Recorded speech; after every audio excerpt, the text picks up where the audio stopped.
बांधवांनो, शरदचंद्र पवार गटाचे आमदार माननीय रोहितदादा पवार यांनी शेतकऱ्यासाठी पंढरपूर या ठिकाणी अन्नत्याग आंदोलन चालू केलेलं आहे। कारण सरकारनं जी एक फसवी घोषणा केली होती निवडणुकीपूर्वी की महायुती सरकार जर सत्तेवर आलं की पूर्ण शेतकऱ्याचा सातबारा हा कोरा करण्यात येईल आणि आता कुठंतरी हे सरकार या घोषणेपासून दूर पळतं आहे की ज्या लोकांना 2017 आणि 2019मध्ये कर्जमाफी दिलेली आहे अशा शेतकऱ्यांना कर्जमाफी दुबारा देण्यात येणार नाही।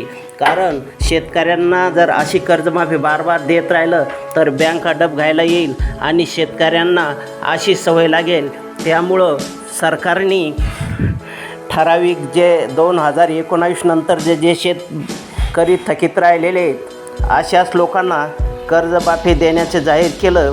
त्यामुळं शरदचंद्र पवार गटाचे आमदार रोहित पवार हे शेतकरी बांधवासाठी मैदानात उतरले आणि विठुरायाची पंढरी पंढरपूर या ठिकाणी त्यांनी अन्नत्याग आंदोलन चालू केलेलं आहे। मित्रांनो, आपण बघत असेल मोठ्या प्रमाणात शेतकऱ्यांनी असेल किंवा इतर संघटनांनीसुद्धा मोठ्या प्रमाणात त्यांना पाठिंबा दिलेला आहे। कारण शेतकरी वर्गसुद्धा मोठ्या प्रमाणात त्या ठिकाणी जमा झालेला आहे। पण सरकारनं या ठिकाणी ज्यांचं अन्नत्याग उपोषण चालू आहे त्या ठिकाणी जो बाजूने मंडप टाकला आहे। कारण की या अन्नत्यागाची बाजूने चर्चा होऊ नये त्यामुळं दडपशाही म्हणून एक त्या ठिकाणी मंडप टाकलेला आहे। मित्रांनो, आपण सर्व शेतकरी बांधवांनी या आंदोलनाला आपण पाठिंबा द्यायला पाहिजे।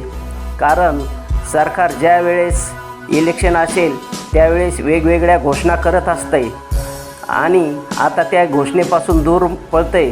त्यामुळे मित्रांनो, हे जे काही विरोधी पक्षाचे आमदार आहेत या आमदाराला आपण पाठिंबा द्यायला पाहिजे। कारण ते सर्वसाधारण शेतकऱ्यासाठी अन्नत्याग हे आंदोलन करणारे आणि कर्ज माफ झाल्याशिवाय ते आंदोलन आपलं उपोषण सोडणार नाही। आणि सरकारने सुद्धा या ठिकाणी काही प्रमाणात का होईना दखल घेतल्याचं आपल्याला दिसून येतं।